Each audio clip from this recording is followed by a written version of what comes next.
નમસ્કાર, હું પ્રવીણ. પાડોશી દેશોમાં આગ ઠંડી પડી નથી, આગ સળગી રહી છે. અને ન માત્ર નેપાળ પરંતુ તે પહેલા જે અફઘાનિસ્તાનમાં સ્થિતિ થઈ, શ્રીલંકામાં સ્થિતિ થઈ અને બાદમાં બાંગ્લાદેશમાં સ્થિતિ થઈ. આ પરિસ્થિતિઓ ભારતને કેટલી અસર કરે છે? રાજાશાહીમાંથી લોકશાહી, લોકશાહીમાંથી તોડાશાહી, સંસદ પર ચડતા યુવાનો, જે ખુરશી પર પ્રધાનમંત્રી રાષ્ટ્રપતિ બેસે છે એ ખુરશીને રસ્તા પર લઈ જતા યુવાનો, જે યુવાનને ગોળી લાગે છે એ યુવાન પાટાપિંડી સાથે રસ્તા પર ઉતરીને સરકાર વિરુદ્ધ અથવા તો પોતાના મુદ્દાઓ સાથે લોકોને સંબોધતા હોય તેવા દ્રશ્યો ગઈકાલના ચર્ચામાં છે. પણ આ ધ બર્નિંગ નેપાળમાં પરિસ્થિતિ વણસી કેમ? રાતોરાત તો કંઈ થયું ના હોય. છેલ્લા અમુક સમયથી, છેલ્લા અમુક વર્ષોથી જે પ્રકારની પરિસ્થિતિ ચાલી રહી છે એ પરિસ્થિતિમાં કોઈ પણ ઘટનાક્રમ રાતોરાત બનતો નથી. અને ઘટનાક્રમ બને છે તો તેની પાછળ એકથી વધુ પરિબળો પણ હોય છે. એ પરિબળોમાં આંતરિક પરિબળો કેટલા છે, બાહ્ય પરિબળો કેટલા છે? જેમ કે ચર્ચા હતી કે બાંગ્લાદેશમાં જે સ્થિતિ ઊભી થઈ રાતોરાત, ભારતને કેટલી જાણ હતી? શું તેની પાછળ અમેરિકાનો હાથ હતો? એસસીઓ સમિટમાં જ્યારે ત્રણ દેશના જિનપિંગ, વડાપ્રધાન મોદી અને વ્લાદિમીર પુતિન, રશિયા, ચીન, ભારતના 3 વડાની તસવીર જ્યારે વાયરલ થઈ અને એક નવી ધરી રચાઈ રહી હોવાની વાતો થઈ, તે પછી વિક્ટરી પરેડમાં ભારતીય વડાપ્રધાન તો ન હતા પરંતુ નેપાળના વડાપ્રધાન સહિત અનેક દેશના વડાઓ હતા. એ શક્તિ પ્રદર્શન હતું. તો ચીનની ચંચુપાત પાકિસ્તાનને ટેકો કરવામાં કેટલી છે, નેપાળના બાબતમાં કેટલી છે, એ જગ જાહેર છે. આપણી વિદેશ નીતિ કઈ પરિસ્થિતિમાં જઈ રહી છે એ પણ એક સવાલ છે. નેશન ફર્સ્ટ હોવું જોઈએ, પરંતુ સવારે ઉઠીને કોઈ નિર્ણય વધાવવો કે વિરોધ કઈ રીતે કરવો એ પણ અયક્ષ પ્રશ્ન છે કે સવાલ ઊભો થાય. એ સમર્થક હોય કે દેશનો કોઈ પણ નાગરિક હોય. તો શું ખરેખર નેપાળની આ પરિસ્થિતિ પાછળ અમેરિકાએ ખેલ કરી નાખ્યો અને સ્થિતિ આવી છે તો ભારતને કેટલી અસર કરશે? કેમ કે મધેશી આંદોલનથી લઈને ઘણી બધી પરિસ્થિતિઓ એવી ઊભી થઈ ત્યારે એ પણ ચર્ચા થઈ કે ભારત નેપાળના સંબંધો એક સમયે જે હતા એ પરિસ્થિતિમાં નથી. જ્યારે વડાપ્રધાન એસસીઓ સમિટમાં જઈને એમ કહે છે કે ચીન આપણો પ્રતિસ્પર્ધી નથી, ભાગીદાર છે, અને ચીનને અપીલ કરે છે કે આતંકવાદ સામેની લડાઈમાં ચીન અમારો સાથ આપે. જ્યારે સેના કહી રહી હોય કે ઓપરેશન સિંદૂરમાં પાકિસ્તાનને ચીનનો સપોર્ટ હતો. તો આ બધી જ વસ્તુઓ ઘટી રહી છે. ફ્રાન્સમાં પણ યુવાનો મેક્રો સરકાર સામે રસ્તા પર આવ્યા. તો આ લોકશાહીની તસવીર છે. પરિબળો ઘણા હોય છે, પરંતુ ધ બર્નિંગ નેપાળ પાછળ સવાલો ઘણા બધા સળગી રહ્યા છે. એ સવાલના જવાબ આપણે પણ શોધવા પડશે, નેપાળવાસીઓએ પણ શોધવા પડશે. બે ખાસ મહેમાન આપણી સાથે જોડાયા છે. ડોક્ટર જયનારાયણભાઈ વ્યાસ આપણી સાથે જોડાયા છે, સાથે જ ડોક્ટર કેતન શુક્લા પણ આપણી સાથે જોડાયા છે. બંનેનું સ્વાગત છે. વ્યાસ સાહેબ, આપથી શરૂઆત કરીએ. વ્યાસ સાહેબ, આ રાતોરાત થઈ ગયું કે ઘણું બધું ચાલી રહ્યું હતું આંતરિક અને બાહ્ય?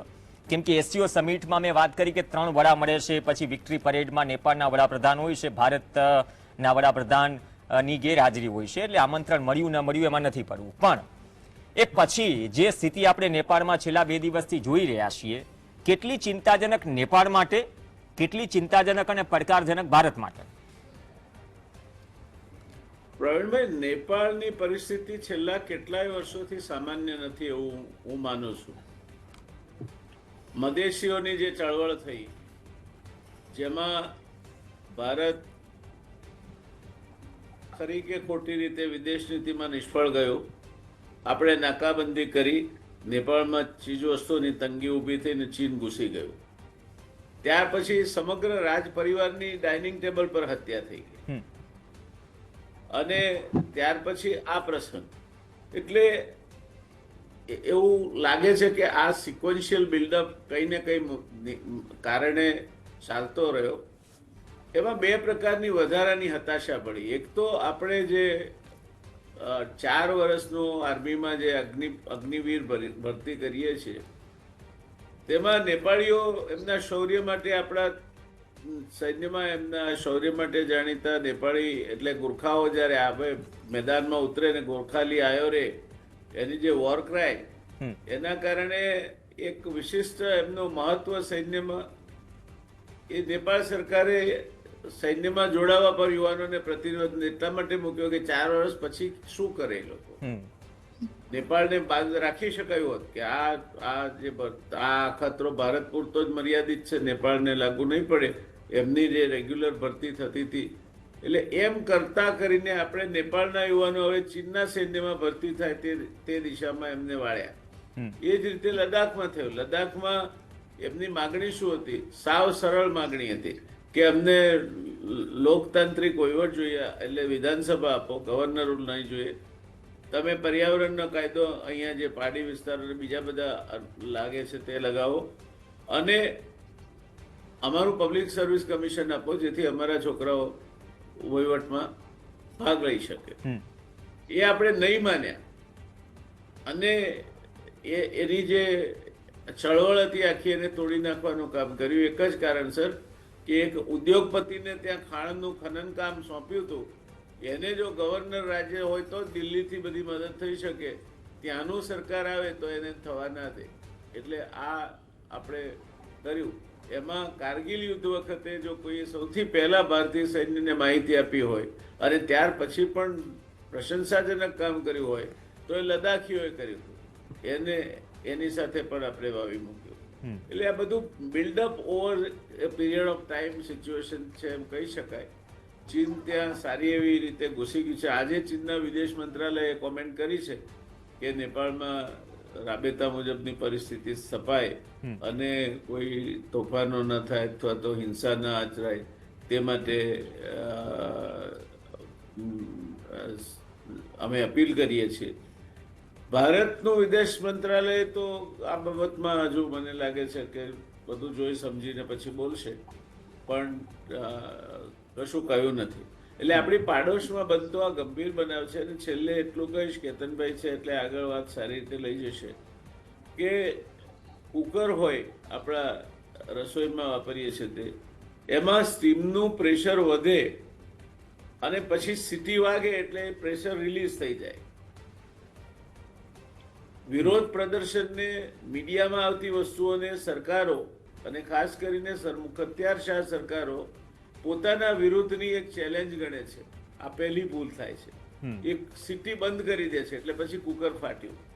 એમ અહીંયા પણ સોશિયલ મીડિયા પણ બંધ કરી દીધું એટલે કોઈ સમાચાર જ ના જાય ક્યાંય, અને પરિણામ સ્વરૂપ આ થયું. ત્યાંના સરકારી માધ્યમો આપણા ત્યાંનો ગોદી મીડિયા જેમ સરકાર કે એટલું જ બતાવે છે કે તે રીતે જ બતાવે છે. એટલે એ તમે બીજા પ્લેટફોર્મ્સને બધાને બંધ કરી દો ત્યાં, એટલે you are creating a kind of an information blackout. તો આ બધામાં તો ઉલટું ગેરસમજ વિસ્તરે, તોફાનો વિસ્તરે, અને એનો આ આખો પરિસ્થિતિ આપણે જોઈ રહ્યા છે.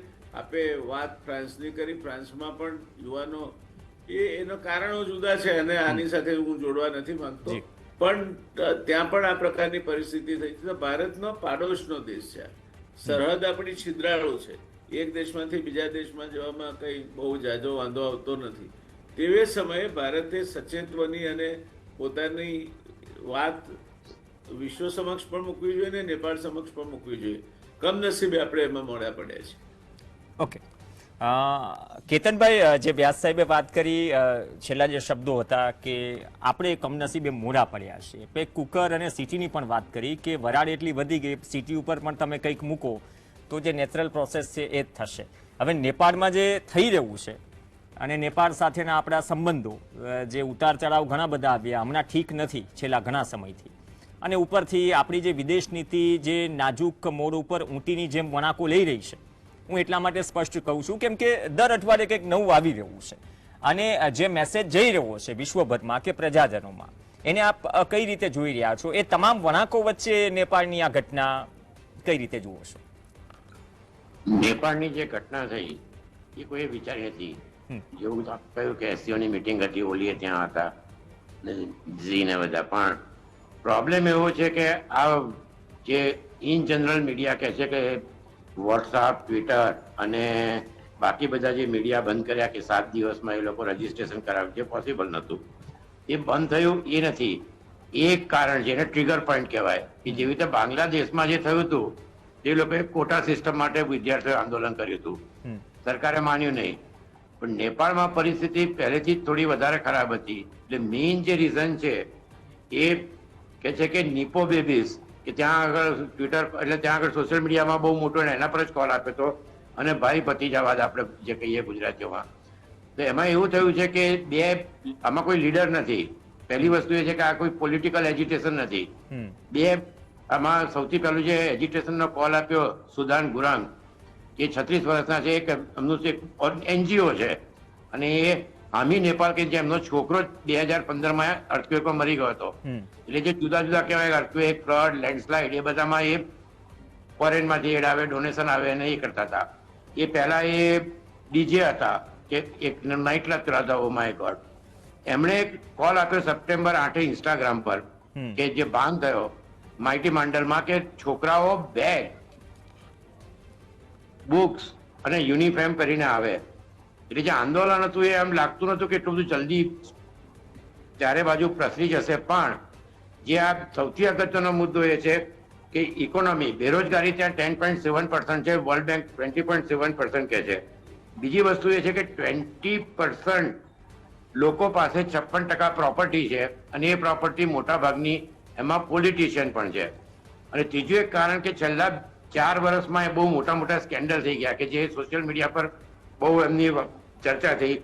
એક ગિરિબંધુ ભૂમિ સ્વેપ 54,000 કરોડ, અધર કોઓપરેટિવ 70,000 કરોડ, અને ઓરિએન્ટલ કોઓપરેટિવ 19,000 કરોડ. એટલે આજે બધી વસ્તુ છે કે હિડી કોકટેલ જેવો તેમાં એક સ્પાર્ક મળી ગયો. અને સૌથી અગત્યનો મુદ્દો એ છે કે જે આજે પોલિટિશિયનના છોકરાઓ કે જે બહાર ભણતા હોય, વિદેશમાં જાય, પાર્ટીઓ કરે, એ લોકો જે સોશિયલ મીડિયા પર મૂક્યું હતું, એટલે એમાં દરેક જગ્યાએ એમના જે કહેવાય કે બેનર, એમાં વોટ્સઅપ બાન કે સોશિયલ મીડિયા બાન કરતા વધારે લખ્યું છે નો મોર કરપ્શન. એન્ડ યંગ જે છોકરાઓ છે એમને ઓપોર્ચ્યુનિટી મળે, એટલા માટે એ લોકોએ જે સૌથી વધારે અગત્યનો મુદ્દો હતો એ નિપો વિવિધ, અને આંદોલનને જેનજી આંદોલન કહે છે. જેનજી એટલે 1997 થી 2012 સુધીમાં જે જન્મ્યા હોય એ લોકોને જેનજી કહે છે. એટલે આંદોલનમાં વધારે પડતો જે મોટા ભાગના લોકો છે સ્કૂલના છોકરા અને કોલેજના સ્ટુડન્ટ છે. એટલે જે ઘટના ઘટી છે બાંગ્લાદેશની જેમ જ એકદમ સડનલી, પણ છેલ્લા 3-4 વર્ષથી પરિસ્થિતિ વણસેલી હતી, અને ઇકોનોમી ખરાબ, આખી દુનિયામાં ખરાબ થઈ. તમે આપણે કહ્યું કે ફ્રાન્સમાં આંદોલન થયું, તો આપણે જોયું હશે કે પહેલા શ્રીલંકામાં 2022માં ગોટબાયા રાજપક્ષે હતું, એવા જ પિક્ચર અહીંયા આગળ પણ જોવા મળે છે. બાંગ્લાદેશમાં લાસ્ટ યર 24માં થયું, કે જેમાં નેશનલ પાર્ટી કેટલા વર્ષોથી પ્રાઇમ મિનિસ્ટર હતા શેખ હસીના, એમને કાઢી મૂકવામાં આવ્યા. ગોટબાયા રાજપક્ષેને વાગીજો પડ્યું. ઓલીને એમની મિનિસ્ટ્રીના ઘણા મિનિસ્ટરોને મારવામાં આવ્યા છે. એક્સ પ્રાઇમ મિનિસ્ટરની વાઇફ મકાનની આગમાં સળગી ગઈ છે. અને સૌથી વધારે આપણા પોમેરિયન મીડિયામાં ગભરામણ છે કે કાંતિપુરા ન્યૂઝ, એ લોકોનું સૌથી મોટું જે ચેનલ છે, news channel, TV, radio, media house, એને એ લોકોએ સળગાવી દીધું. પણ સળગાવતા પહેલા એ લોકોએ દરેક જે જર્નાલિસ્ટ એમને બહાર જવાનું કહ્યું. ઓફિસર્સ જે હતા એમને હેલિકોપ્ટરમાં રેસ્ક્યુ કરવા પડ્યા છે. પાર્લામેન્ટ સળગાવી દીધી છે, પ્રાઇમ મિનિસ્ટરનો હાઉસ, પ્રેસિડેન્ટનો હાઉસ. એટલે જે કહી શકાય ને કે ઓવરઓલ પરિસ્થિતિ, આપણે જે શ્રીલંકામાં જે ચિત્રો જોયા હતા એવા, અને બાંગ્લાદેશ જોતા એવા જ ચિત્રો જોવા મળે છે. પણ અહીંયા જે થયું છે બહુ જલ્દી થયું છે. એનું એક કારણ એ પણ છે કે ઇકોનોમી ઘણી ખરાબ હતી. નેપાળના જે મોટા ભાગના લોકો છે એ એક્સપેટ્રિએટ છે, પૈસા મોકલતા હતા. સોશિયલ મીડિયા બાન થયામાં એ લોકોને પૈસા મોકલવામાં પણ મુશ્કેલી પડે. એટલે જે કહેવાય ને કે ઘણા પરિબળો છે. ફ્રેન્ચ રિવોલ્યુશનમાં કે એક એમ કહેવાય છે કે ભાઈ if you can't it bread it the cake, એના જેવું હતું કે એમણે સોશિયલ મીડિયા બાન કર્યું, અને જે ભાઈ ભતીજાવાદમાં પૈસા જે બહુ વધારે પડતા લોકો પાસે એમણે જેમનો દેખાડો કર્યો, અને પર્ટિક્યુલરલી પોલિટિશિયન. એટલે આપણે કહી શકીએ કે જે નેપાળમાં છેલ્લા 16 વર્ષમાં 13 પ્રાઇમ મિનિસ્ટર બદલાયા છે, 4 વર્ષમાં 3 પ્રાઇમ મિનિસ્ટર. પણ એમાં શું છે કે આપણે જે મ્યુઝિકલ ચેર જેવું હોય, એમાં 3-4 જણા પ્રાઇમ મિનિસ્ટર બનતા હોય છે. ઓલી 4થી વાર પ્રાઇમ મિનિસ્ટર છે. એક સારા લીડર હતા સેન્ટ્રલિસ્ટ, પણ હવે એને ઓથોરિટેરિયન છેલ્લા 6 થી 8 વર્ષમાં ઘણું પરિવર્તન આવ્યું છે. એટલે આપણે માટે અગત્યની વસ્તુ એ છે કે આપણા પડોશમાં 4 છે. 21માં મ્યાનમારમાં આંદોલન થયું હતું, પછી 22માં શ્રીલંકા, 24માં બાંગ્લાદેશ, એટલે અને હવે નેપાળ 25માં. એટલે આપણી આજુબાજુના જે પડોશી દેશો છે તે દરેક દેશમાં જ્યારે આવી ઘટના બને તેનો ફાયદો ચીનને થશે. આપણે બાંગ્લાદેશમાં જોયું હશે કે પાકિસ્તાનના આર્મીના લોકો પણ ત્યાં ગયા, અને એ લોકો જોડે કરાર થયા છે. ચાઇનાનું પ્રભુત્વ નેપાળમાં પણ વધારે છે અને નેપાળ જોડે આપણા જે સંબંધો હોવા જોઈએ એટલા સારા નથી.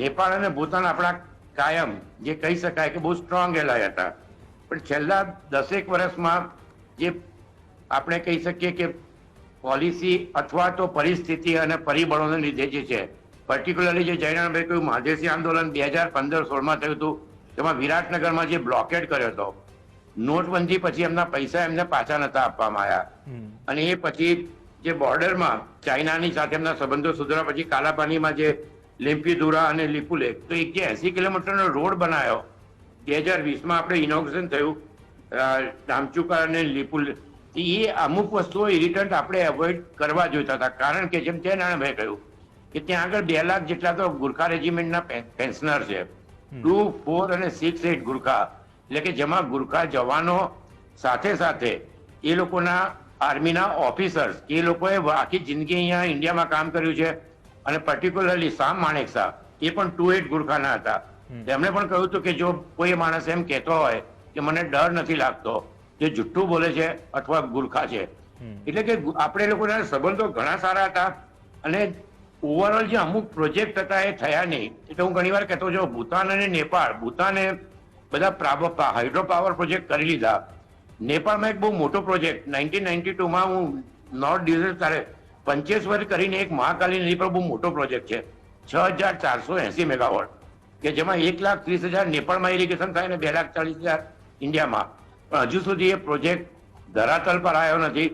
બીજી વસ્તુ છે ટુરિઝમ, કે ટુરિઝમ એ નેપાળની 10% GDP છે.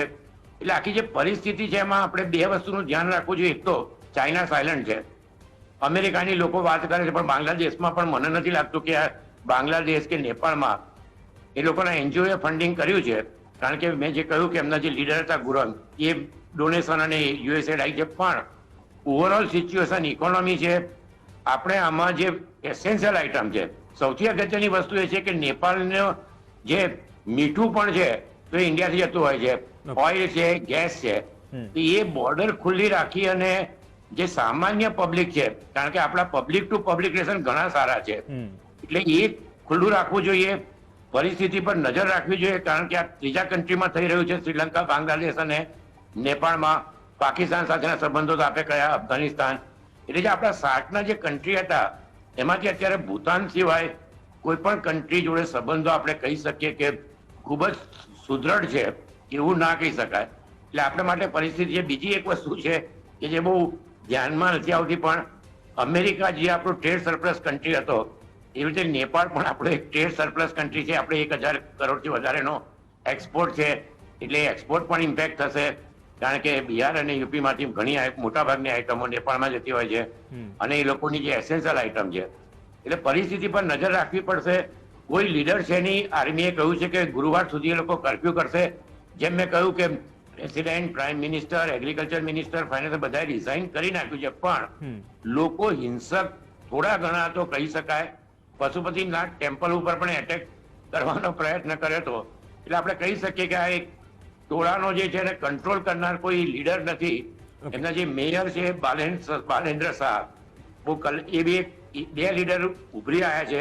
એ કાઠમંડુના મેયર છે અને એ ઇન્ડિપેન્ડન્ટ જીત્યા હતા કોઈ પાર્ટીના સપોર્ટ વગર 66,000 વોટથી. અને એ બી એન્જિનિયર છે, પણ રેપર અને મ્યુઝિશિયન છે. એમણે આને સપોર્ટ કરે છે. એટલે આ કદાચ આર્મી સાથે અને જે એમની કેબિનેટ છે એમાં કોઈ ઇન્ટ્રીમ કેબિનેટ બાંગ્લાદેશની જેમ બનશે. પણ આપણે આના ઉપર ધ્યાન રાખવું પડશે, કારણ કે ગ્લોબલ સાઉથ અને એસસીઓ મીટિંગ પછી જોવા જઈએ તો સેન્ટ્રલ એશિયા અને સાઉથ એશિયામાં ચાઇનાનું પ્રભુત્વ ખૂબ જ વધી રહ્યું છે. એટલે આપણા માટે એક આ બહુ મોટી ચેલેન્જ રહેશે.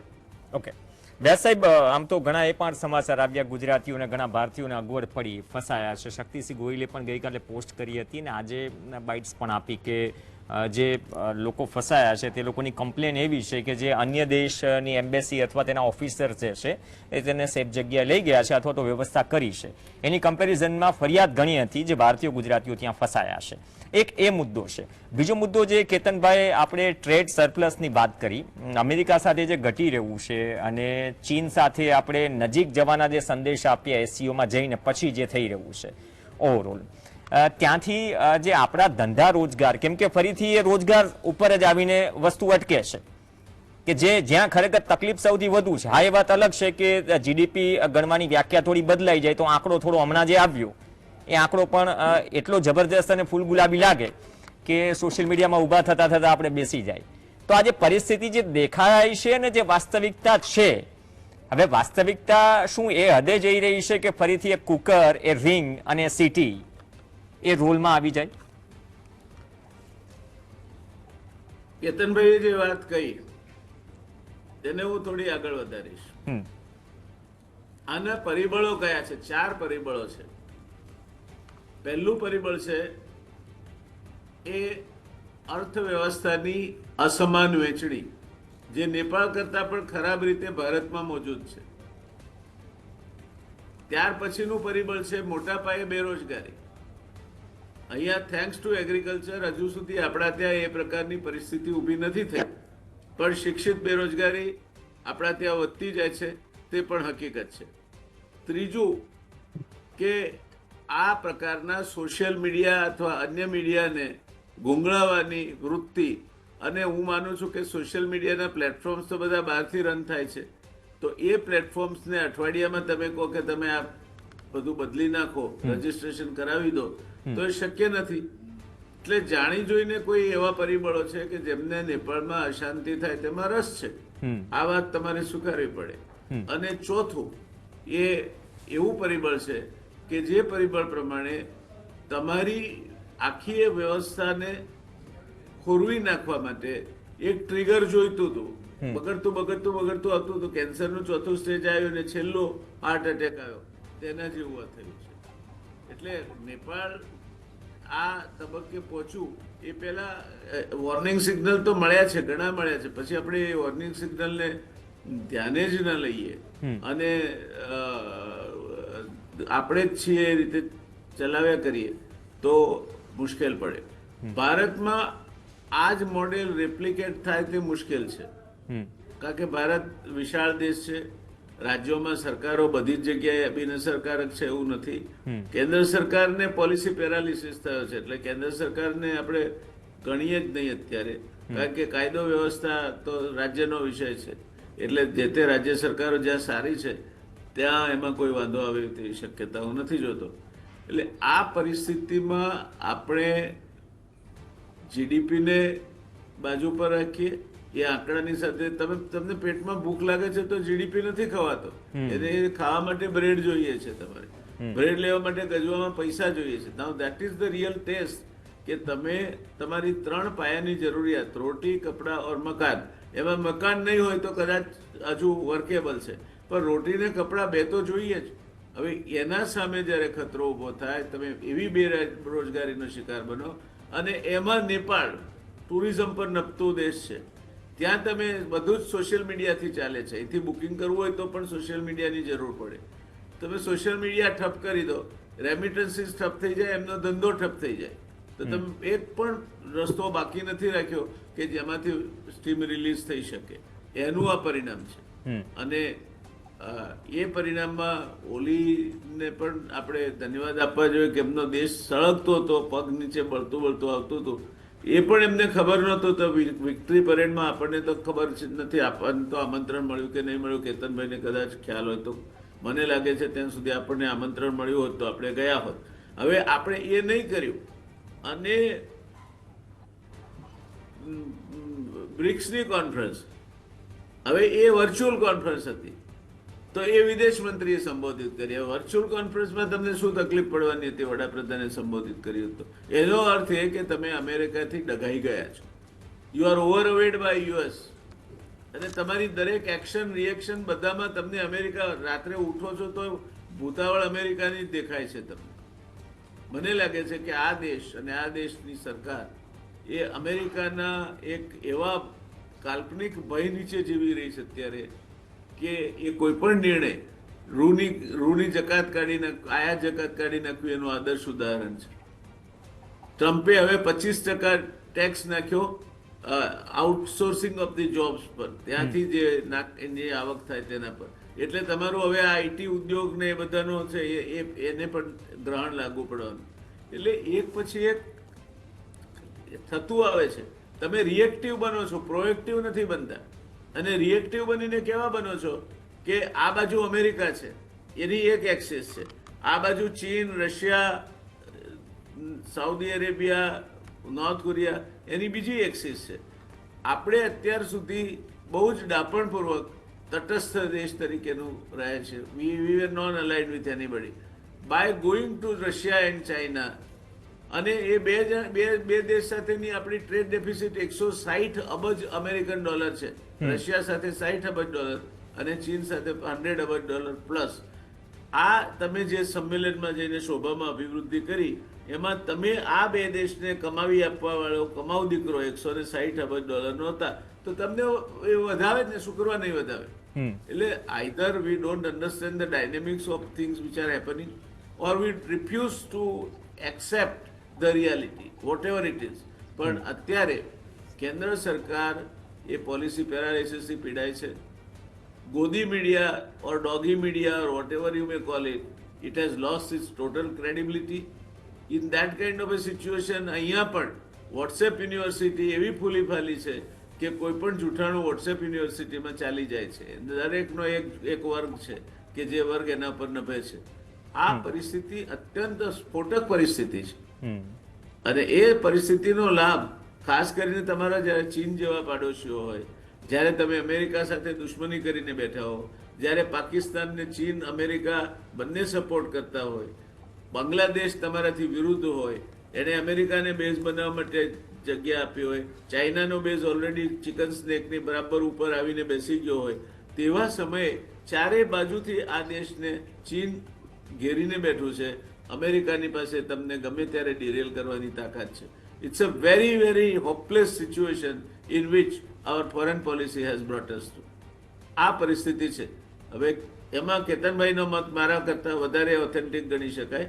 કેતનભાઈ જે કહે તે સાચું, પણ એક સામાન્ય માણસ તરીકે મને આ દેખાય છે કે we are in a hopeless situation simply because of apathy, simply because of inaction, simply because of the person's ability or capability to place himself ahead of the country or before the country. We are facing a situation which could explode. We hope and pray that it doesn't explode, but it has all the elements that it might explode. Okay કેતનભાઈ, આ વિદેશ નીતિ અને અમુક ભારે ભરખમ શબ્દો કદાચ જે સામાન્ય જનતા છે એને તો કદાચ એટલી સમજ ન પડે, પણ જે પ્રકારની વિદેશ નીતિ થઈ રહી છે તો એકદમ સમજ બહાર છે. હવે એક્સપોર્ટ ઇમ્પોર્ટની વાત કરી, આજે ડોલર સામે રૂપિયો છે 88 રૂપિયા અને 13 પૈસા. આ ક્રિકેટમાં નર્વસ 90 નો જે એક ટર્મિનોલોજી નો યુઝ થાય છે, ભૂતકાળમાં તો વડાપ્રધાનની ઉંમર સાથે રૂપિયો જે ઘસાય છે સરખાવાતું હતું. હવે પરિસ્થિતિ અલગ છે. હા, કેમ કે ઇકોનોમીનો સવાલ છે. અને સાહેબે જે આઉટસોર્સિંગ વાળી વાત કરી, અહીંયા ઓલા એનઆરઆઈ નથી કે ભાઈ અમે તો મજા કરી રહ્યા છીએ, આમાં રૂપિયા વધે તો અમે મોકલી રહ્યા છીએ જે ઓલરેડી કમાઈ રહ્યા છે. પણ જે સાહેબે વાત કરી કે અમેરિકા અને ચીન એ બંને સાથે છેલ્લા 3-4 મહિનામાં જે આપણો અભિગમ રહ્યો છે વિદેશ નીતિ બાબતમાં, અને છતાંય રોજ કંઈક નવું આવે અને આપણે વધાવી લઈએ છીએ, એ ખરેખર એ વધાવા જેવી સ્થિતિમાં છીએ અથવા વધાવા પડી રહ્યા છીએ? હું બસ જોને તો વગર વાત કરી રહ્યો છું.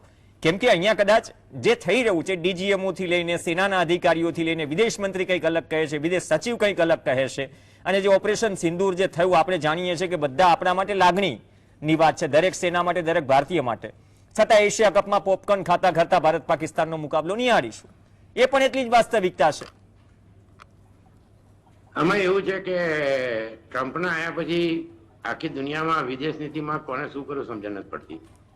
આપણા માટે ચાઇના એ ક્યારેય મૈત્રીપૂર્ણ સંબંધો રહે એવું માનવું ના જોઈએ. આર્મીના ડેપ્યુટી ચીફ ઓફ સ્ટાફે 3 દિવસ પહેલા કહ્યું કે we should look more at China.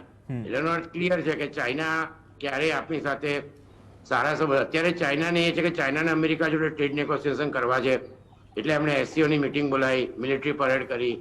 અને તમે જોયું હશે કે ચાઇના પાસે લીવરેજ છે, એટલે ચાઇના પર અમેરિકા ડ્યુટી નાખતા ગભરાય છે. સાહેબ એક મિનિટ, જે વ્યાસ સાહેબે જે વાત કરી હતી એ જે વિક્ટરી પરેડમાં આપણે ગયા નહીં કે શું પરિસ્થિતિ હતી? ઘણા બધા દેશના વડાઓ હતા, ત્યાંથી પણ એક પરિસ્થિતિ સર આપણને ઇન્વિટેશન નતું, એટલે એ ચાઇના બોલાવત પણ નહીં. એ બહુ ક્લિયર હતું પહેલેથી જ. એટલે કે ચાઇનાએ એમની મિલિટરી પરિક્રમામાં નોર્થ કોરિયાને બોલાવ્યું હતું.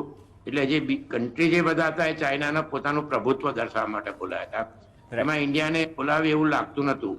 પણ અગત્યની વસ્તુ એ છે કે અત્યારે જે અમેરિકામાં ટ્રમ્પ જે સ્ટેટમેન્ટ કરે છે આપે જે કહ્યું બરોબર છે. તાત્કાલિક વધાવવા કરતા એક સિરિયસ નેગોશિએશન કરી અને વેલ થોટ આઉટ પોલિસી બનાવીને અમેરિકા જોડે નેગોશિએશન કરવા પડશે.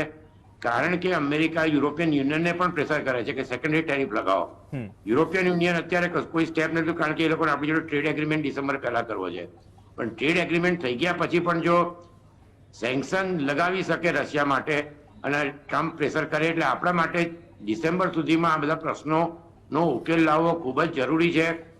બીજી એક વસ્તુ આપે કહી કે જે એરપોર્ટ પર છે 400 જણા, તો એમ્બેસેડર અમારા આજે વાત થઈ છે, અમારા એક બેચમેન્ટ બી છે ત્યાં આગળ ફસાયા છે.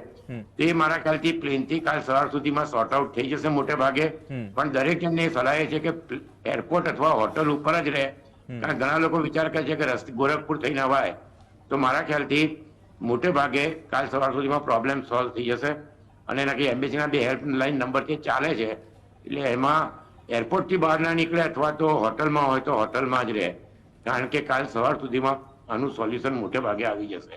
પણ આપે જે કહ્યું કે અત્યારે ઇન્ડિયા માટે નેગોશિએશન કરવા માટેના આપણી પાસે લિવરેજ બહુ ઓછા છે, એટલે ટ્રમ્પને ભડકાયા વગર જે ચાઇનાએ તમે જોયું હશે કે હજુ નેપાળમાં એક પણ સ્ટેટમેન્ટ નથી કર્યું, એમણે બાંગ્લાદેશમાં પણ નતું કર્યું. એટલે આપણે થોડું જે કહેવાય કે સાયલન્સ ઇઝ સિલ્વર, અને જેમ બને એમ જલ્દી નિવેડો લાવે તો વધારે સારું. કારણ કે એનઆરઆઈ બહુ ખુશ છે, પણ ત્યાં આગળ અત્યારે H1B વિઝા આપણને બહુ ઓછા મળ્યા છે. કેતનભાઈ કઈક વ્યાસ સાહેબ કઈક કહેવામાં, કદાચ એમના જવાબમાં પણ વાત હતી. એમ કહેતો હતો કે ચાઇનાએ આજે સ્ટેટમેન્ટ કર્યું છે નેપાળ બાબતમાં. ચીને આજે સ્ટેટમેન્ટ કર્યું છે કેતનભાઈ નેપાળ બાબતમાં.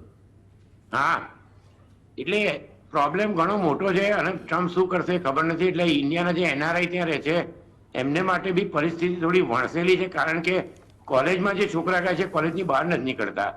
અને ત્યાં આગળ ઓવરઓલ જે માગા એટલે એમના જે ટ્રમ્પના સપોર્ટર ઇન્ફ્લુઅન્સ છે એ લોકોએ વાતાવરણ બહુ દોડી નાખ્યું છે, કે જેની ઇમ્પેક્ટ ઓસ્ટ્રેલિયા અને બ્રિટનમાં પણ આવી રહી છે. એટલે જે કહેવાય કે આ બધી પરિસ્થિતિ જેમ બને એમ જલ્દી વિદેશ નીતિમાં કે પછી બેકગ્રાઉન્ડ ટોકથી રિઝોલ્વ કરવી ભારત માટે ખૂબ જ જરૂરી છે. નહીં તો જીડીપી 1% ઘટશે, 60 થી 70 લાખ જોબ જશે, અને ઓવરઓલ પરિસ્થિતિ કહેવાય ને કે બહુ 25ના અંતમાં બહુ સારી ના રહે. તો એ માટે નેગોશિએશન થઈ જાય, પણ ટ્રમ્પને આજે જે બોલે છે કાલે એ કરશે એવું માનવાની કોઈ જરૂર નથી. એટલે થોડું જે કહેવાય કે શાણપણ વાપરીને વિઝનરી વિદેશ નીતિની અત્યારે ખૂબ જ જરૂર છે. ચલો ફાઇનલ કન્ક્લુઝિંગ કોમેન્ટ વ્યાસ સર. નહીં, આપણા ત્યાં પણ પરિસ્થિતિ ખૂબ જ ફ્લુઇડ છે. નેપાળ ને આપણામાં એક ફરક છે કે કેતનભાઈએ કહ્યું તેમ નેપાળમાં કદાચ આવતીકાલ સુધીમાં કાબુ આવી જશે, પણ આ દેશમાં જો એક વખત એ પરિસ્થિતિ હાથમાંથી ગઈ તો કાબુમાં આવતા મહિનાઓ લાગશે. આટલો ફરક આપણે સમજવો જોઈએ. અને કદાચ એ ફરક સમજવો પડશે, અને જે ફરક ઘણી બધી બાબતોમાં આવી ગયો છે એને પણ ફરક કરવો પડશે. જે કંઈ પણ આપણી આસપાસ ઘટી રહ્યું છે આંખો બંધ કરીને ન બેસી શકીએ, અને આવનાર સમય માટે જે પરિસ્થિતિઓ છે એ પહેલાં તો સ્વીકારવી પડશે અને એના ઉપર કદાચ કામ કરવું પડશે. જે કેતનભાઈએ કહ્યું કે એક જે ફોરેન પોલિસી છે અથવા એક સમય લઈને જે વર્તવાની જરૂર અમેરિકા કે ચાઇના સાથે છે, ઉતાવળમાં વધાવવાની જગ્યાએ આસાન છે સોશિયલ મીડિયા પર વધાવવું, પણ એ પરિસ્થિતિઓ જો સમય સાથે કાબુ બહાર જાય તો એની જ્વાળાઓની શું અસર થાય છે બાંગ્લાદેશથી માંડી શ્રીલંકાથી માંડી નેપાળમાં પણ જોયું. અપેક્ષા રાખીએ કે સ્થિતિ કાબૂમાં આવે ને જે પડકારો છે ત્યાં લોકો આપણા જે ફસાયેલા છે એ પણ સુરક્ષિત હેમખેમ રીતે તેને મદદ મળે અને તે ઘરે પરત ફરે અને થોડી સ્થિરતા રહે. કેમ કે 2025નું વર્ષ થોડું ભારે છે, આગાહીકારો આગાહી કરતા રહે છે, અને વધુ ભારે ન થાય અને વર્ષ ધીમે ધીમે પસાર થાય. અમુક સમય હોય છે જેને પસાર થવા દેવો પડે. તો અપેક્ષા રાખીએ એવું જ કંઈક થાય. ધન્યવાદ વ્યાસ સાહેબ, ધન્યવાદ ડૉક્ટર કેતન શુક્લા, આપનો પણ. આ સાથે ચર્ચામાં હાલ બસ આટલું જ. નમસ્કાર.